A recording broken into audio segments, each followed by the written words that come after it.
I know there's a lot of people right now that are suffering from some kind of traumatic brain injury or maybe just cognitive decline, and they think that their brain is fixed. What do you recommend in your journey? What's the first thing they should do? The first thing you would do is naturally you would rest. You're going to need to rest. I'm not negating that. Then I would start to get moving. So that's a big misconception, is that you just need to stay in a dark hole. Start to get moving, getting the blood flowing, eating healthy, hydrate yourself. Just like you experienced a cut, you would want to bandage that up and take care of it. So really just take care of yourself and see it as the injury that it is. Welcome to the Brain Fitness Podcast. I'm your host, Dr. Patrick Porter. Please join us on our mission to better 1 billion brains. Enjoy the episode and remember to share it with your family and friends. Hey, welcome back, BrainTap Nation. This is Dr. Patrick Porter, and welcome back to another episode of the Brain Fitness Podcast. I have with me today a very special guest, someone who actually took some training with us at Quantum University, and he's now Dr. Brody Miller. He's a brain survivor. So he had a surgery with his brain. He's thriving, and he's turned into recovery into a mission to help others. So you don't have to have a surgery to listen to what we have to say, but he's going to teach you some tips on how you can improve your brain and help it recover, because we're all going through those things. He's basically written a book that is called Brain Rescue. We're going to kind of go through some of that. We're going to ask you to go and look at that at Amazon. We're going to give the links down below, and we're going to be talking about neuroplasticity and how Dr. Miller empowers brain injury survivors to eliminate symptoms and reclaim their freedom. So, Dr. Miller, thanks for being on the call. It's such an honor to be here, Dr. Porter. You've been a huge inspiration in my recovery, and really hats off to what you do for the brain health community. Awesome. Well, tell me a little bit about being a brain surgery survivor. You know, not very many people that I've met in my experience even have gone through brain surgery. So tell us a little bit about your personal journey and what inspired you to do what you're doing now. Absolutely. Brain surgery happened about 8 years to this date. And so that experience really molded me into what I'm doing today and about how the brain can change, heal, and adapt. And I was having about 3 grand mal seizures because there was a brain leak, or also known as a cavernous malformation, in my left frontal lobe. Prior to that, I was very impulsive and erratic, and that was probably my biggest issue, along with memory. But when I learned, unbeknownst to what doctors were telling me at that time, that it could get better, then that was really the catalyst for everything that I've done forward. I learned how to learn. Who would have known that was important, right? And so using the tools and the knowledge, I use that to rebuild my brain, kind of like it's a broken house that needs to be reconstructed. And that's how I apply it to my life and to with others now. So tell us a little bit about the journey. I know that it wasn't always easy, right? There were some parts that were very difficult. Tell us about how you found strength in doing that, and how you found, when you're building this house, of course, we got to have that foundation. We got to build the structure. We got to do all these things. Tell us a little bit about that journey, and maybe helping people understand that it's okay to have a little bit of difficulty. You can get through that. Totally. So I'm going to go back 11 years ago, and not to be too visual or brutal, that I got knocked out by a bouncer about 12 years ago. I was outside of a nightclub. I was making pretty poor decisions at that time. And to be quite honest, I put myself in that situation. But that led to the brain leak. And I just say that just because I know that we all can get better on a day-to-day basis. So our actions matter, right? Our decisions matter. Our thoughts matter. All of that is part of the puzzle of building that foundation. And it does start with nutrition at first, because it's the building blocks of protein and how our brain can use that. Without a solid foundation, without supplies, you're building a house, and the workers are going to say, where are the supplies? We kind of need that, right? And so just baby steps in the right direction is what it takes. And everybody can do it. It's like you're climbing a mountain and you have to focus on where you do want to go, right?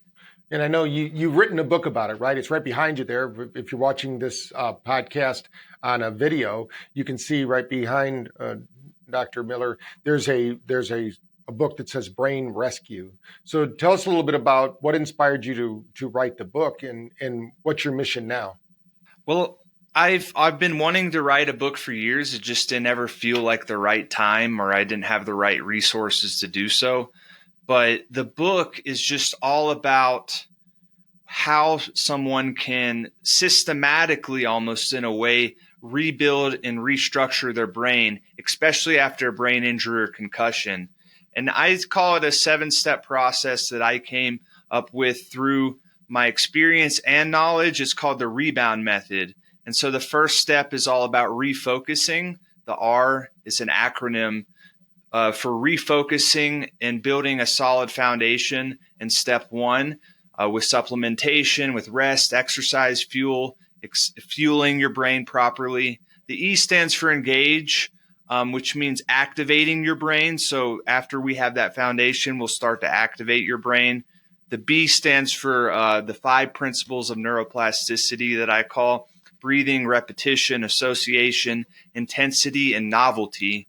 The O is optimize, so we'll get to a stage where we can start to optimize things. The U is unleashing the unconscious mind that you use in your hypnotherapy techniques. The N is nexus, which means connection. So like the quantum universe that I learned in quantum university is so important for people to understand. But most importantly, the D stands for dedicate.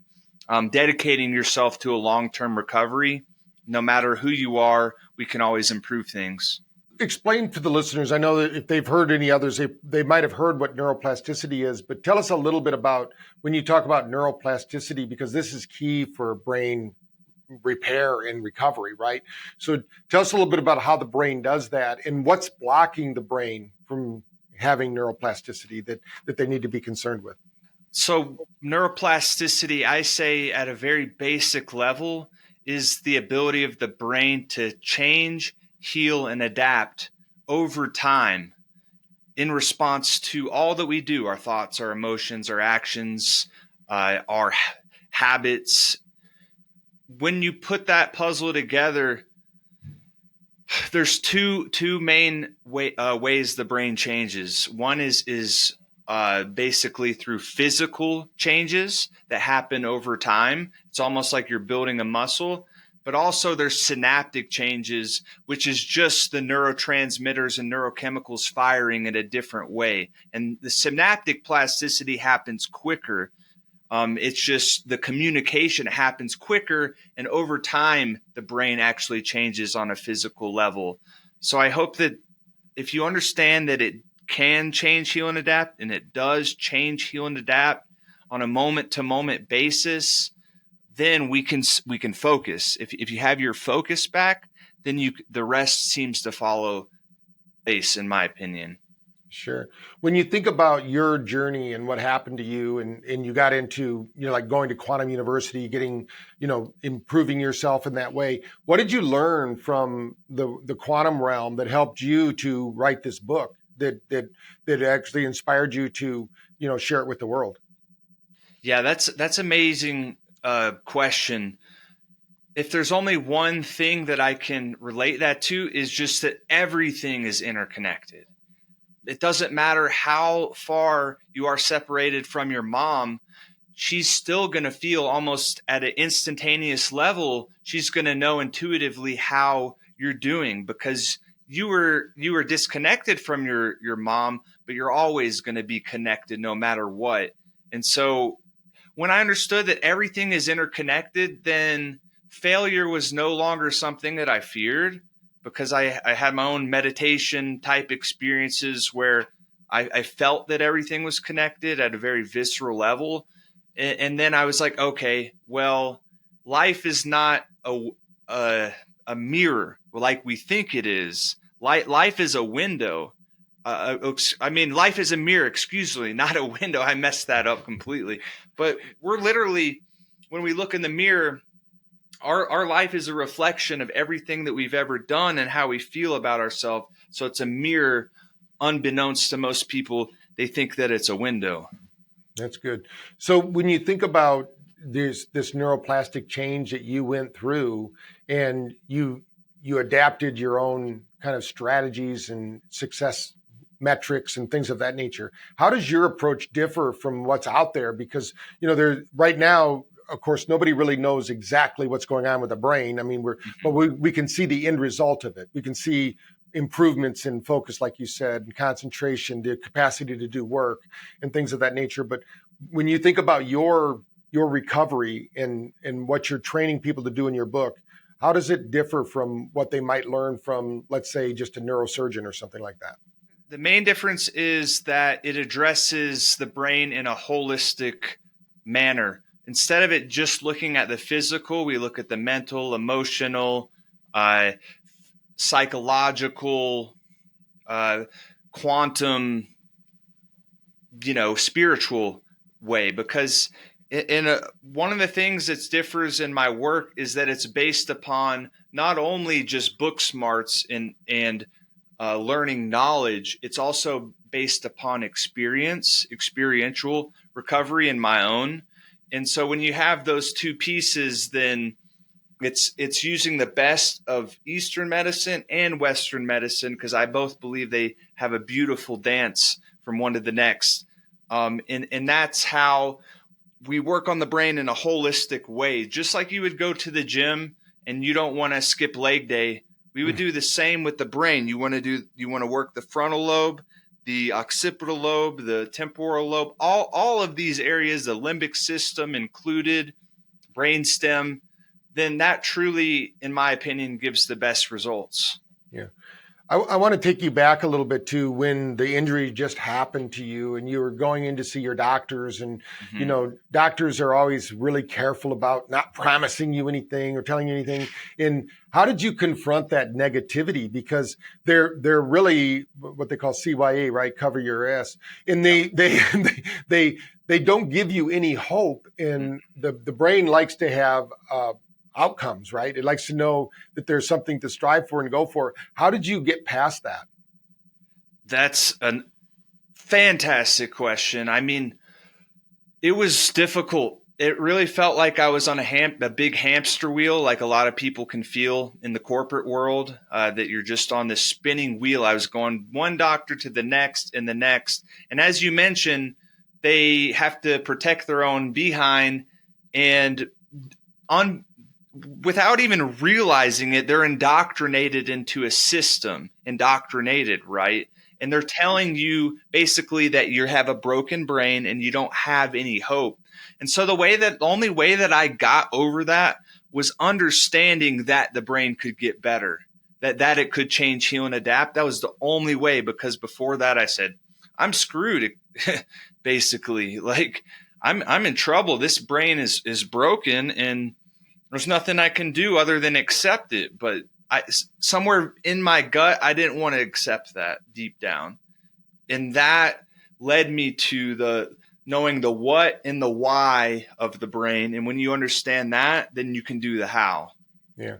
I know there's a lot of people right now that are suffering from some kind of traumatic brain injury, or maybe just cognitive decline, and they think that their brain is fixed. They don't know what to do. Somebody might be listening right now that just had an injury. What do you recommend in your journey in the book? What's the first thing they should do? So the first thing you would do is naturally you would rest 2-3 days, roundabouts. Rest, that's okay. And you're going to need to rest. I'm not negating that. But the second thing I would do after the rest period is over and you've kind of let things settle in, then I would start to get moving. So that's a big misconception, is that you just need to stay in a dark hole. Start to get moving, getting the blood flowing, eating healthy, hydrate yourself. Just like you experienced a cut, like you would want to bandage that up and take care of it. So really just take care of yourself and see it as the injury that it is. And once you do that, then it's just taking baby steps in the right direction. I would recommend a lot of supplementation at first, just because you're operating at a deficiency, and you need to take things that are going to help you with those deficiencies and those imbalances that are naturally to occur. Yeah. What have you found? What supplementation? Because that's one of the other places that people out there are so confused about, because, they might listen to one podcast. Somebody says this is the supplement, and another podcast, it's another supplement. But there's some core supplements that you took, right, that helped your brain. Can you describe those to the listeners? I would give a top 5. It is a confusing world, and there's a lot of unfortunate things that happen with people not putting the right amount of products. But it's all about anti-inflammation, because your brain is inflamed after an injury. So the main ones I would recommend are lion's mane, because the mushrooms, because it helps the connectivity between the brain cells. That's number 1. Number 2 is turmeric, an ancient spice that's been used across Eastern medicine for thousands and thousands of years. Very potent anti-inflammatory compound. The third is omega-3 fatty acids. That the scientific research is rock solid with how well that restructures and helps the brain. The next couple would be creatine. There's a lot of research that it's not just for bodybuilding, it's for helping cognition. And the last one is just a simple B complex, because you need your B vitamins in order to support. There's a few more, but I would at least start with those 5. Okay. And when you think about movement, because I know we recommend that as well. And I know that when we work with Tom Brady's group, the TBRX group with Alex Guerra, and that they get people moving right away, even if it's assisted by the PT, getting their body to move, because the brain does something called neural pruning, right? So if you let those neural pruning happen too long, then the connection's very difficult to reestablish. And of course, we can create new neurons and things like that through life, but it's always easier to keep the highways going that are working for you. So what kind of movement do you recommend they start with? I would start with just small movements, perhaps some Tai Chi, some just walking. General walking is some of the movement I would get, because at the end of the day, it's a game of blood flow and oxygenation. And if you have those two things, then the brain's going to work pretty dang well. And so by movement and exercise, you're activating the motor cortex, which is going to help overall get you back to where you want to go. Nothing substantial. I wouldn't recommend you go out and start sprinting. Because there's a lot of issues that happen with balance in the vestibular system quite often for people. And you don't want to overdo it, just like anything else. You don't need to be David Goggins, out there and acting like a maniac. Just go out there, maybe start with walking, exercise, get some sunlight. Very important to boost your nervous system health. Yeah. So when you think about this journey that you're on, and now that you've written the book Brain Rescue, where do you see yourself 10 years from now? Where do you think this whole thing's going to go? Because 10 years ago, I would say maybe now 15 years ago, they didn't even think we could do anything with the brain. I mean, they, like you said, they would put people in a dark hole and they'd say, stay there. And even in our research we did in Gaylord, Michigan, we showed that when they started using BrainTap just 3 times a week, a year later, their neurological systems were better, 30 to 70% better a year later than just, doing nothing. That's the old school. So where do you see this kind of going? Because, people are becoming more and more aware. I think before it would just go undiagnosed and people would think, oh, this person's crazy or something. They think they have a mental disorder when it's actually a physiological disorder with their brain function, and they need to get it rebuilt. So where do you see it going? I forecast that with the combination of artificial intelligence, that we're going to really see some monumental changes positive changes in how the brain works. Perhaps AI can read and scan the brain and know exactly how to get to some of the root causation issues upon that. But I really forecast that with AI that recovery will become almost will become pretty easy, even like with something as severe as diffuse axonal injury, which is the worst brain injury. There's people using AI while they're in a coma, basically, to reprogram their brain and get it back and firing the way it needs to. So that's kind of what I see. It's like kind of like the 4-minute mile, essentially, that we can get recovery from even severe coma to like fully cognitively operational within a much shorter time frame even. Great. Well, we're here talking to Dr. Brody Miller. He wrote the book Brain Rescue, and there's actually a promotion going on at Kindle right now. So if you're a Kindle reader, and or even if you're not, Kindle app is free. You can go there, and down below there's going to be a link that will be a link to his Brain Resource Rescue book, and you can click on that. It's only 99 cents. So if you're finding this inspiring at all, go there, get the book, read about it. They can also follow you on social media, right? You have a YouTube channel at Dr. Brody Miller, and you have an Instagram channel, the same thing, Dr. Brody Miller, and you are on Facebook. So people can follow you on social media, follow what you're doing. So tell us a little bit about what you're up to now and what your next year looks like. 2025 is an exciting year for everyone. We're all looking for expansion and improvement in our lives. What can they look forward to when they follow you on social media? Absolutely. So if you come to my social media, it's a combination of the latest brain research, exercises that you can use to improve your brain health, and also the motivation, because the motivation that you can change, heal, and adapt your brain. 2025 will be an awesome one. I'm starting to spread my wings a little bit, and I'm going to be doing some public speaking events in San Diego with Greg Reed, who invited me. So I'm feeling very blessed for that, and just spreading the love and kindness around the world, because the world needs more compassion and love in us all to really take care of one another, because we all need each other at the end of the day. Yeah. Greg Reed is a friend of BrainTap as well. We've done events with him. He has some really exceptional events. If you're in the San Diego area, or he does some in Vegas too. So, you might want to look him up. So something, you also have a website, right? dr-bro.com, and they can go there and look at it. And we'll have that link below, and there's a link to your book there as well. So they can learn something if they want to follow you on that. So tell us a little bit about just the journey of somebody reading the book. And I know I see the BrainTap behind you there. So I know you've used it because you're part of Quantum University, and the students get the headset, or they get access to it when they join the courses. So tell me a little bit about your journey with light, sound, and vibration, and how that works, and how it works to heal the brain. Yeah, let me go ahead and grab it. So BrainTap, I used it a lot in my recovery, and one thing I would say is Dr. Porter is masterful in helping you visualize and mentally rehearse a different future.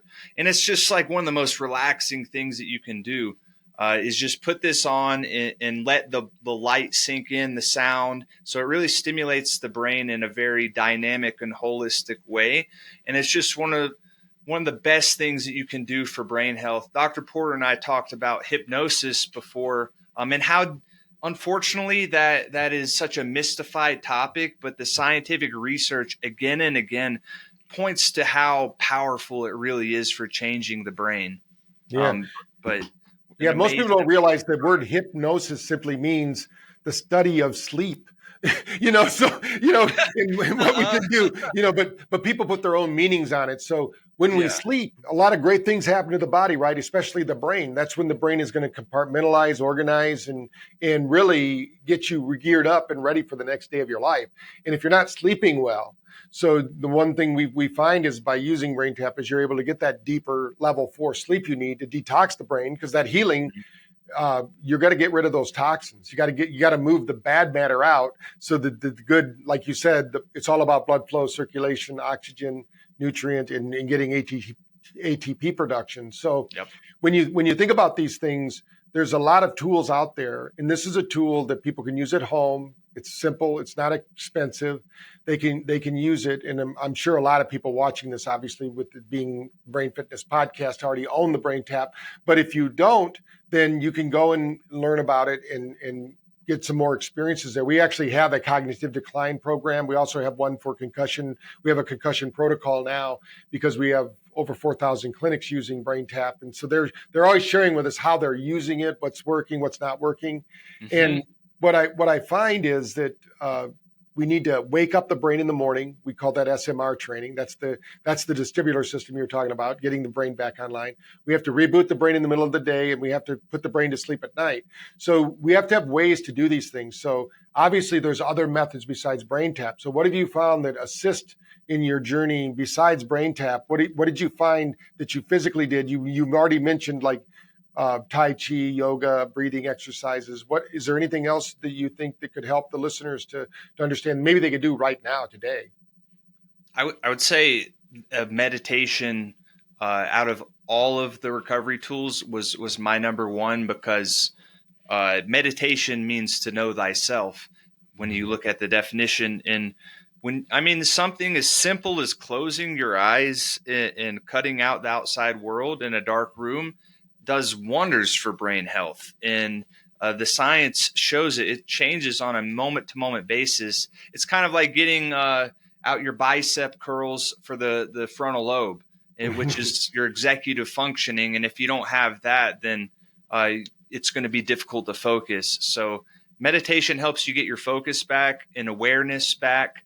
And once you have that back, then incorporate all the other tools. I use them all, including BrainTap, because why not have more tools in your tool belt, and you are the artist of your own brain health.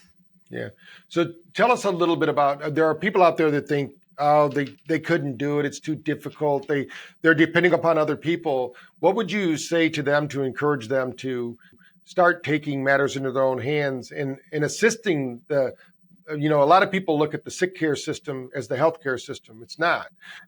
We go there. Of course, when you have the brain injury, we got to go get it fixed. Like you said, put a Band-Aid on it, get it healed. But then once it's healing, we've got to get it maximized. We got to get it organized, and we've got to start showing up as our best selves. So what would you tell that person? I would say take your power back. And so we like to go down the pathway of victimhood. And to be quite honest, I went down that pathway, the poor, sorry me thing, for a long time. But when you take responsibility for your thoughts, your everything, your actions, your emotions, everything that's going on, then that gives you a baseline to say, okay, I look myself in the mirror. I'm not who I want to be yet. But if I have a positive affirmation or incantation, and I repeat that to myself every day, and I take action upon it, even just small baby steps, then you're going to head in the right direction. I think Robert Frost said it the best, that there's two paths in this life that we can take, and I took the less chosen route, and that's why it makes all the difference. So we have two paths that we can choose. One's destructive and deconstructive and disempowering. One other pathway is more difficult, but if we work through that, we can find ourselves to empowering and abundant future. Right. A lot of people don't realize that they actually are hypnotizing themselves every day, right? The repetition works both ways. It doesn't just work when you're trying to improve your life. Repetition works when you're in this downward spiral. So if you're doing something in your life that isn't working for you, then interrupt that pattern, put something else in there. Now that's when you need the visualization. And you've heard me say it in my course, you get what you rehearse in life, not what you intend. So you can have the best intentions in the world, but you have to rehearse it, because those neural pathways wire and fire around the imagery that you create in your mind. And don't worry if you can't imagine right now, right?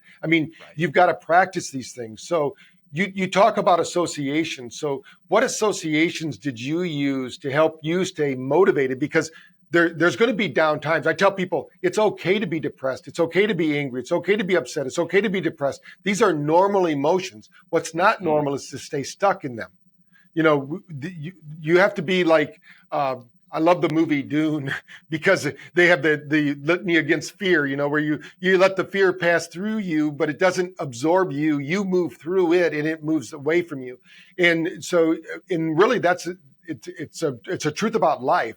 Fear is not anything. Fear should be a motivator. And a lot of people look at their life as a threat. Like somebody gets a head injury or they get a bodily injury and they start thinking their body is giving up on them. They don't know what to do. And I always tell people, look at it as a challenge. It's a wake-up call. I think that what happened to us in 2020 was a wake-up call. People started realizing, hey, I got to take back control or somebody else is going to start controlling me. So what associations did you use that helped you to stay on your path and your journey? The main associations was I realized that I wasn't able to really get around wonderful people at the beginning at first. Quite honestly, I had a lot of impulsiveness and I was saying strange things, but you can control like the podcasts you listen to. You can surround yourself in 2025 more than ever with amazing information and amazing people. Even though you're not around them physically yet, you can move towards that. I think a perfect example is you and I talking right now that I wouldn't have dreamed about this in the past, but now it's my present reality because baby steps add up, and I started to beware of who I was associating with, and I joined groups like Toastmasters that are affordable and empowering, and worked on my public speaking. So just take steps in the right direction towards associating with how you think of yourself and how you think of others as well. Right. One of my mentors, Dr. Richard Bandler, who's founded NLP, he always said, anything worth doing well is worth doing terrible at first. But most people don't want to do that. They think I'm supposed to just out of the box be an expert, and that doesn't happen. Very rarely. There are some exceptions to that rule, but very rarely does that happen. You've got to be willing to adapt, improvise, overcome. It's not just a Navy SEAL or a Marines thing. It's everything. I mean, so when you think about your rituals, I should say, because rituals are what really transform us, right? We have daily rituals, things that we do on a daily basis, that spaced repetition. We are what we do repeatedly, as Aristotle said, that's what we become. And excellence isn't a mistake. It's not a coincidence. It's not an accident. It's a planned process. So tell us a little bit about some of your rituals that help you to stay and get you to here. I mean, writing a book, most people want to write a book, that are in this field, but they never do because they make excuses like time's an excuse. They don't have the resources. There's so many resources now. As long as you can speak it, you can get somebody to edit it. You can get somebody to put the book together. You can get artists to put the cover together. I mean, you just have to be the administrator. So tell us a little bit about your rituals and what keeps you on the straight and narrow and what you're doing. Yeah. I think the first thing that I do is when I open up my eyes, I have that lizard brain talking, like it's kind of angry in the morning, the first part you wake up, but then I recenter myself and say, give me 5 minutes of just being grateful for being in this bed, being safe, being healthy, and have a little bit of gratitude practice. Then I get up out of the bed and I'll either run straight to the coffee machine or I'll actually I'll get into a state of meditation as well. And then after that, it's just moving and getting the blood flow going and just staying positive and uplifting and imagining my day, the person that I do want to be and the person that I no longer want to be. And then from there, it's game on. Let's focus on the things that we do want to do. But emotionally, getting those emotions flowing is very important as well. Right. Yeah, people don't realize emotion drives behavior. So if we can tune into the emotion, then we can start to control the behaviors, I should say, because your monkey mind, like you said, the lizard brain or whatever, it's going to try. It's not trying to hurt you. What it's trying to do is protect and preserve you, because it wasn't too long ago we were part of the food chain, right? Yep. We don't really have to worry about that anymore. But all that ancestral memories are inside of us. Because, what blows my mind is that science is actually proving out what the Hopi Indians said The Hopi Indians said that 7 generations of their ancestors are assisting them, and 7 generations after them, they're assisting. Geneticists are now saying that our genetic history is actually, that's our default mode network, I should say. It doesn't have to be, so if you want to rise above, like I was born into a home with alcoholic, I could be an alcoholic. I'm Irish, I have all the propensity to do that, and I could sell out and do that, or I can choose to, not drink. It's that simple. But you have to have a ritual around it. Like you said, you have to have something you do repeatedly that's going to keep you on the straight and narrow, something that's like a northern star that like a sailor would look at to sail across the ocean. You need to have a way to navigate the waves of change that are happening in your life. So congratulations on what you've done, putting the book together and everything like that. But what if I forgot to ask you that you feel like BrainTap Nation needs to know about with the Brain Rescue book, or about your life, or about some inspiring message you want to leave with them, or just something you want to reinforce for them that you've already mentioned? And thank you. I'm extremely grateful to be here with you.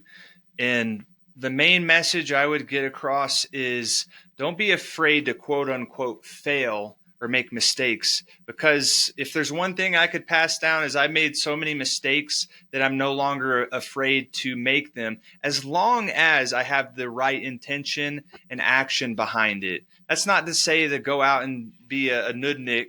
It's more consciously make positive decisions and be okay with whatever happens from there, because don't judge, don't be the person that you want in the world to see. And you really can't go wrong with that. Be the change that you want to be in this world. That's awesome. Yeah, I appreciate that. Now we've been talking to Dr. Brody Miller. He wrote the book Brain Rescue. Down below in the show notes, you're going to have links to buy that book. If you're a Kindle user, if you're not, then download the free app and get it. It's only 99 cents. I think it's a great read. I read it. I gave it an endorsement because I believe in the message. I think it's great. And we're on a mission to better 1 billion brains. And now Dr. Miller is part of the team. He's helping to better those brains. It doesn't have to come through BrainTap. I just want people to understand you have a powerful brain, and that brain isn't you. That brain is a piece of hardware that your consciousness interacts with. Your mind and your brain are not the same thing. So when you think about, but we have to form a relationship. We have to form a relationship and empower the brain to tune into the right signals. So think of your brain like a radio, and you can get all the stations you want, but if you don't turn the dial, you're stuck on that one station.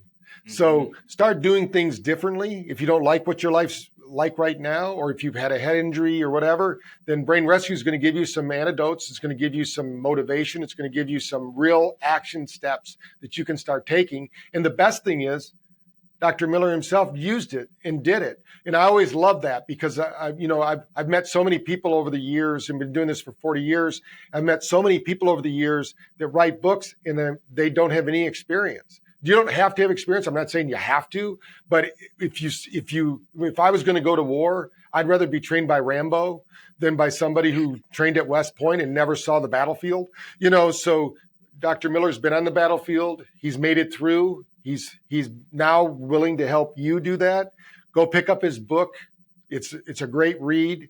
It's easy read. It's not like you don't have to be a neuroscientist to understand it. So, if you're out there in BrainTap Nation, you're wondering, hey, what can I do to improve my brain? This is a great resource. We're going to support it as much as we can. We're going to put the notes here. And please, if you know anyone at all that's suffering from any kind of brain injury, or they just want to improve their brain function, like and share this podcast. Get it out to the world. Share it with them. That 99-cent special is only on for so long at Kindle. Of course, if you have the Kindle Unlimited, you'll probably still be able to get it at any time. But it's available. It's also available. You can buy it as a hard copy book if you read those books as well, which I know some people still do, which is really good for your brain as well, so you can do that. So Dr. Miller, I want to thank you for being on the call. I want to first congratulate you for going through the studies. I mean, after a brain injury, going through and improving yourself, because, sometimes these injuries become a wake up call, right? The universe says, hey, we need you. what are you doing? I'm going to hit you over the head with a bouncer or whatever, and say, hey, wake up. We want you on. And even though we think it's a bad thing, but just like Steve Jobs says, we only know our future is the right one by looking at our past, by connecting those dots. So when we connect the dots, our life makes sense. So I want to thank you for connecting the dots, writing the book, and inspiring other people. So again, let's help Dr. Miller get his message out. It's a message that fits right in with BrainTap and supports what we do, and we want to support what you're doing. So again, let's like, share, and get this video out to as many people as possible. Let's educate them. So, Dr. Miller, thanks for being on the podcast.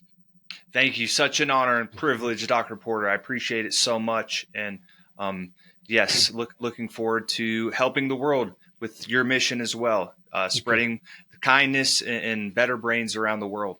Awesome. Yeah, we're on a mission to better 1 billion brains. And if you've listened this far, we're working on your brain right now to help you to maximize your function. Maybe there's a book inside you. Maybe there's something you're going to do. I know that every person out there is inspiring at least their friends, family members, and coworkers. So let's build a community of people that are supportive of one another, that look for positive intentions and positive outcomes for everyone in your world. And I want to thank you again for being part of BrainTap Nation, listening to the podcast. Look forward to the next one where we'll bring you another inspiring speaker like Dr. Miller, who's helping to change the world one brain at a time. Thank you.